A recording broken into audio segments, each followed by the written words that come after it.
This day was always on the cards, wasn't it, ladies and gentlemen? The day had to come where I sat down and watched the WCW show that I actually enjoyed.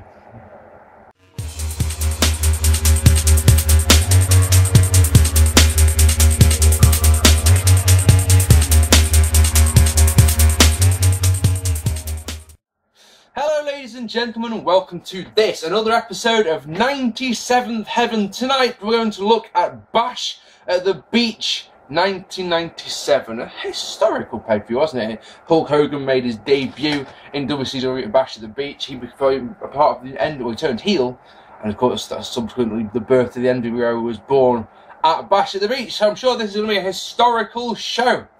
The show starts off with our usual rundown of the card, something I just do not understand why WCW used to do. It's like people didn't watch Nitro, so you just fuck watching Nitro. If you tune into the pay-per-view, you'll see what's coming. Oh, fuck it. Yeah, I've probably made that joke before. So the opening contest, Mortis and Wrath defeated Ernest, the Cat Miller, and Glacier in an alright 2.5-star kind of match. So I love how once again the commentary, because they did this last time out at the Great American Bash, the commentators try and explain to us what the storyline here is here. And it's once again, I said this last time, I'm not even going to bother telling you about it because it just sounds so fucking down. Crowd are really, really hot for this one, which is always a good thing. A few nice moves, including tilt-a-whirl backbreaker by Ray and Wrath.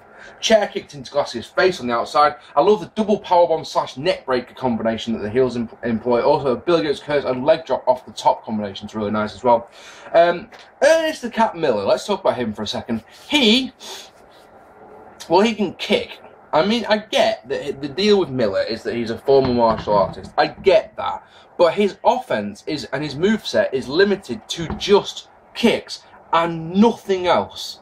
I mean, play to your strength by all means, but come on, just kicks. There's no wrestling moves in there at all. He just kicks. Anyway, Glacier gets two off a really nice DDT as James Vanderberg puts Mortis' foot on the ropes. This gives him time to wrap a chain around Mortis' foot. Vanderberg then eats a super kick from Glacier, but that leaves him wide open to a kick to the stomach by Mortis with the chain on the foot, which means the heels get the win, which of course means that this feud has to continue. Ah, shit. But yeah, 2.5-star opening, believe it or not. And then Chris Jericho defeating Ultimo Dragon in a good match to retain the WCW Cruiserweight Championship. Now, 6 is #1 contenders to the Cruiserweight Championship at this point. In fact, the commentators even say so on commentary. So, why Dragon gets the title shot, I have no idea. I'll tell you something else about the commentary on this one, yeah? Dusty Rhodes on commentary is just fucking awful. I mean, Tenay at one point brings out some points about being champion, yada yada yada yada. And not 2 minutes later, Dusty Rhodes says exactly the same points, yeah? So the point where Tony Schiavone goes, look, Mike's just covered all that.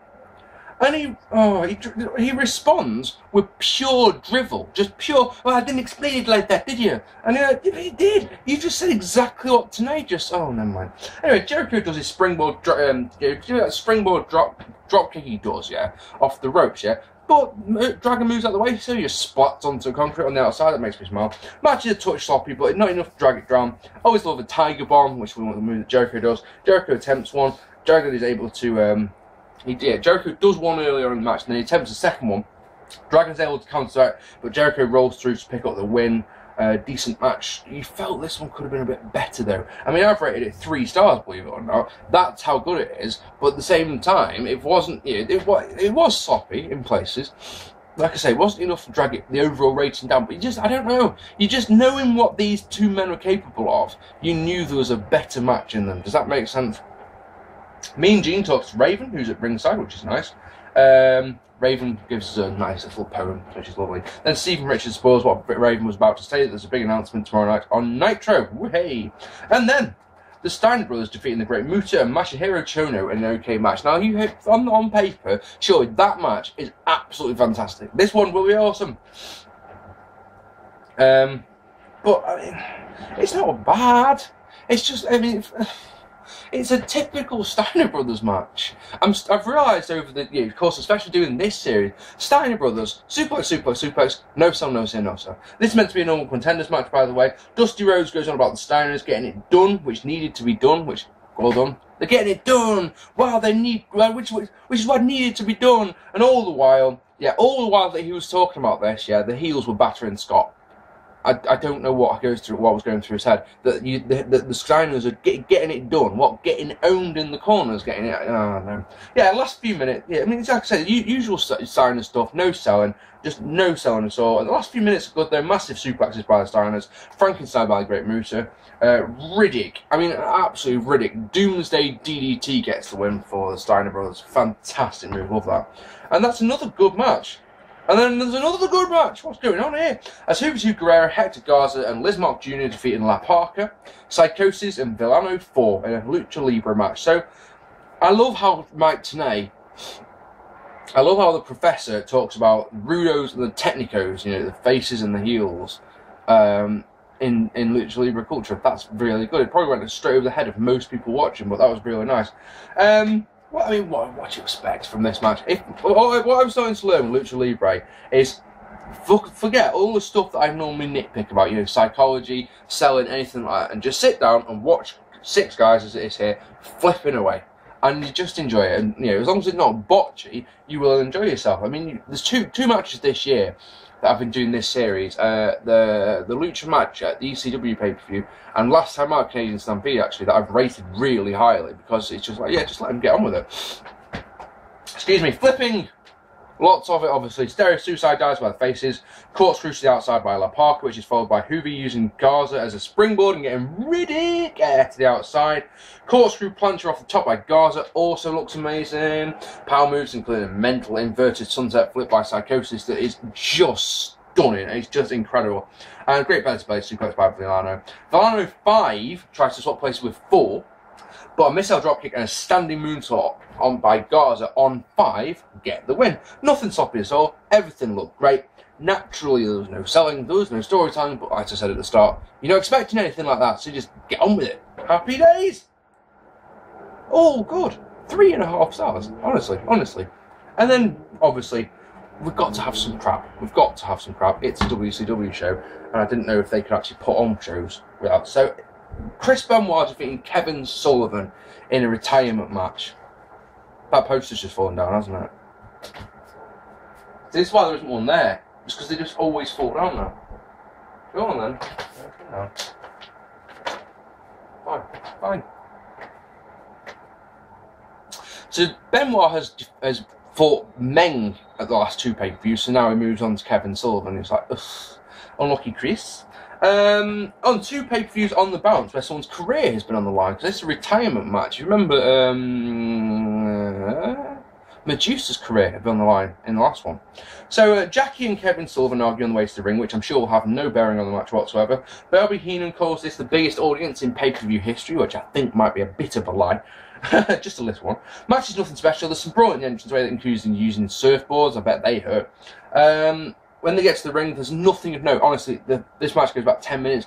Nothing of note happens until Jackie pulls out a wooden chair from under the ring, and she goes to hit Benoit with it, and Sullivan's like, no, I want to do it, and she's like, no, I want to do it, and they argue, and then just out of nowhere, bam, well, not out of nowhere, but you could see it coming a mile away, but it's the way that Sullivan just sort of stood there and took it, like, didn't even try to put his hands up, just sat and watched her while she was swinging it. That was funny. Yeah, Benoit hits an academic diving headbutt, which gets the win. Boring match. It gets a score pumped up to. This is probably about a half a star match, and I'm going to be really generous. I'm in a really generous mood today, yeah. And this one gets 1 star from me because of the crowd. The crowd, who have been rabid for everything all night, made this a better match than it actually was. And then speaking of shit matches, Jeff Jarrett defeating Steve McMichael in a meh match again. Jeff, this is really strange. I'm talking about this crowd here. This crowd are really, really hot for everything, apart from Jeff Jarrett, who comes out to utter silence, right? And then get this. 2 minutes later, stands on the turnbuckles with the United States Championship belt, yeah? And the place goes mental and starts shouting, Jeff Jarrett sucks. Jarrett sucks. Jarrett sucks. Weird. Really strange. Match is short. Not too bad, I suppose. Most men attempted to hurt the other's leg. And then, it's one of those matches where it's too short. Because it's just starting to get going. You just start thinking, yeah, I'm enjoying this. Deborah gives Jeff Jarrett the briefcase. Deborah, of course, is out with Steve McMichael. Like I said, this is for the United States. I haven't written it, but it's for the United States Championship. I don't know why I haven't said that. Yeah, Deborah gives Jeff Jarrett the briefcase that we've seen her, that's been used in the last couple of months. He cocks Mongo to get the win in around 6 minutes. 2 matches on the bounce where I've given it 1 star, because like I say, there were half-star matches and the crowd has given them an extra half. And then also 2 matches on the bounce where the woman has turned on her charge. That's a bit of overkill. I mean, 2 on 1 pay-per-view is bad if you're going to do them, I've stretched them out a little bit. Maybe have one at the beginning and one in the middle, or one towards the upper top of the card. Not back-to-back matches.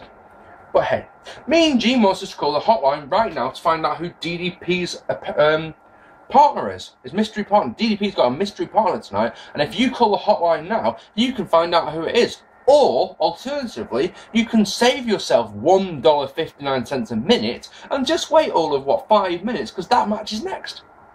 Also, in the back, Hogan and Rodman put each other over for fucking ages. The amount of ass-kissing going on in this promo is unbelievable. Oh, mate, it's terrible. So, Scott Hall and Randy Savage defeated DDP and his mystery partner in an alright match, actually. The mystery partner turns out to be Kurt Hennig, which I've got absolutely no issue with. The match is entertaining, not much actual wrestling, but the crowd are really, really into it. Paige did ribs, so there's a touch of psychology there as the heels work on the ribs, so happy days. Crap finish, though. Crap finishes. Paige, right? DDP is chucked to the outside, right? And he hangs onto the ropes to try and put the top ropes to pull himself up, right? He's pulling himself up, and Hennig is whipped into the ropes. Now, as anyone who's watched wrestling for 5 minutes will know, if you pull the top rope down, they will go charging, they will fall to the outside. So, Hennig thinks that's what Paige was trying to do, and takes him out. Paige is left wide open to an outsider's edge, a savage elbow drop, 1, 2, 3. And you're like, wow, that was awful. That was a truly wank finish. And it was one of those finishes. This match, right, felt like a TNA match today.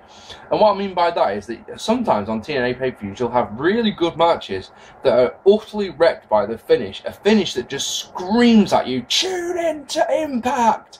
That's what this finish was. This finish was that you have got to tune into Nitro to find out what happens next. And it's like, piss off, I've already bought the pay-per-view, bastards. I'm not prepared to do that. And then, we've got 2 matches left, right? We've got a match that genuinely shocked me because of how much I enjoyed this one. It was Roddy Piper defeating Ric Flair in a 3-star match. Is it bad how much I enjoyed this match? Answer me that. Old school wrestling that the crowd love every second of. Ric Flair works the leg, obviously, gets the figure 4 on early. Piper is... The thing about this match is it's all about the facial expressions, all about the timing of this one. Because Piper times his comeback perfectly. He thrashes around like he's in a lot of pain for the figure 4, because figure 4's hurt, obviously. And then after a couple of minutes, after about a minute or so, he just sort of stops, writhing around in pain, and you can just feel him starting to hulk up, as it were. And he's like, rrr. And the announcer's going, man, he needs to turn it over. And the look on Flair's face is, he's no. And the place goes absolutely fantastic. Absolutely fantastic. There's little touches in this match that I really love as well. Like, these 2 men know each other inside out. That's the storyline. They know each other inside out. So when Piper gets the sleeper on, Flair turns it into a stunner. Brilliant. Because Piper was able to turn the figure 4 over. It's like they know each other's moves inside out. Brilliant. I really, really enjoy that. The Horsemen interfere towards the end with Mongo, who did nothing of note at all in his match with Jeff Jarrett, hitting a fucking sweet tombstone pile driver. And you sat there thinking, yourself, why didn't you do that in your fucking match, you twat? Anyway, Piper is able to rally, lock on the sleeper for the win, where the place goes absolutely mental for. And like I say, I enjoyed this one far more than I expect. Because of course the thing with WCW pay-per-views is most of them don't have any build-up packages for the matches. So of course Piper versus Flair, of course. These 2 were teaming up last month and the month before, so you got to either do some research or use some logic. Yeah, one of them's turned on the other, and of course you think to yourself, I'm not interested in this match in the slightest. But when it actually went down, it's, oh, this is magnificent. And then in our main event, the one that we all came to see, someone is going to have to answer a question for me here. I think the NWO Wolfpack TV guy, if you can help me out, I sort of really appreciate it, because I don't want to go and look at the old Death of WCW book, which I would normally go to for my research. I need to know, did Rodman have any impact on this pay-per-view's buy rate? And also,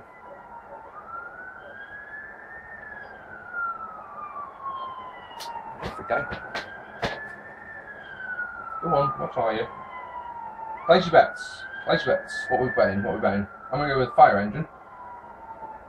Whatever it is, I can't fucking see the damn thing. Shut up with your fucking sirens! Anyway, yeah, I need to know, because the announcers keep saying that there's loads of mainstream press, mainstream media there to see Rodman in action. And I just want to know, is that true? Did the buy rate go up because of Rodman's involvement? And was Rodman on you know in the papers the next morning that Rodman competes in WCW? Because I just find it very, very hard to believe that, alright, Rodman was an A-list celebrity there, but he was also here. I mean, he had no business getting a wrestling ring at all. And I just think most people surely would have just laughed at him, like, and? You know, I really think that. Anyway, after about 10 minutes of stalling, after about 10 minutes of nothing, Dennis Rodman hits Luger with an arm drag, right?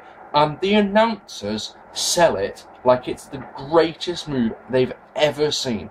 Now, bear in mind that Rodman is part of the NWO, therefore is a heel. You would think that the announcers wouldn't go crazy for him the way that they do, don't you think? When he does a leapfrog and a shoulder tackle, the place reacts like it's the second coming of Carl Gotch. Oh yes. Tony Schiavone, the idiot that he is, says that these leapfrogs that he's doing are flashes of brilliance. Basically, because they come match from all four men. But the crowd are so rabid, you wouldn't believe it. They're so into this match, it's not even funny. When Hogan and Rodman do a double hip toss on the Giant, you would swear that they are the babyfaces, not the other way around. Because all of the announcers go mental, and everyone in the building goes mental for a double hip toss. You're sat watching, honestly, you're watching this with your mouth open going, what am I watching here? What's happening? I don't get it, because this is wank, but you're loving it. Like, it's the best thing ever. But I'm sat there watching this one 13 years later going, why are you doing that? Or 15 years, however long it is. Doesn't matter. You know, why are you reacting like this? I don't get it at all. Anyway, after what feels like an age, the ref is bumped and Sting comes out looking noticeably taller than he did last time we saw Sting. And he takes out the Giant with his bat and then sort of just pokes the bat at Hogan, which is strange. Hogan then accidentally hits Rodman, leaving the Hulkster wide open for the rack, which gets us the win. It's just a horrible match. It's just horrible. If it got people talking, this is why I'm asking, if it got people talking and it got mainstream press attention for them, alright, I suppose it kind of makes sense, but not the main event, guys. Come on. And of course, this also means this is the first time that Hogan had been on pay-per-view in months and months and months. And of course, what it means by Hogan being in the main event with Rodman is it's another pay-per-view where you haven't got a title defense. So, you know, I mean, I'm honestly thinking, like, long and hard now, how long has it been since the WCW Championship was defended on pay-per-view? Months. I mean, it must be months and months and months. Really must be. Anyway, here's the point, right? Here's the bottom line. Boasting 3 matches that are 3 stars or above, yeah, this could be the best WCW pay-per-view I've ever seen. Honestly, it is. Though now, we have to knock off points for the main event. We have to, for denying us, we have to knock off points for the main event. We have to. We have to knock off points for WCW having the gall to deny us the how many bumps will Kevin Nash game could take game, because that's just not fair, is it? I mean, that's just mean. But here's the point, and this is the big point, because I've reviewed a lot of WCW pay-per-views over the time, and there's always at least one good match, isn't there? On this one, there isn't any. There's 3 matches, that are 1 star. Those 3 matches drag this pay-per-view down. Just imagine how good this pay-per-view would have been if they were 2-star matches, for example. But yeah, take it from me. July 1997 was a good month to be a wrestling fan. Oh yes, on pay-per-view, if nothing else. 6 out of 10 from me. If you wanted to give it 7, I wouldn't complain. I've been Mark P. Next time out, we're going to do SummerSlam 97! I hope you enjoyed this vid. Please leave me a comment below, tell me what you thought of of Rodman being in WCW, of this pay-per-view, and of this video. I don't reply to them all, but I read every single one. Hit that like button, hit that subscribe button. I've been Mark P. Thank you so much for watching, and good night!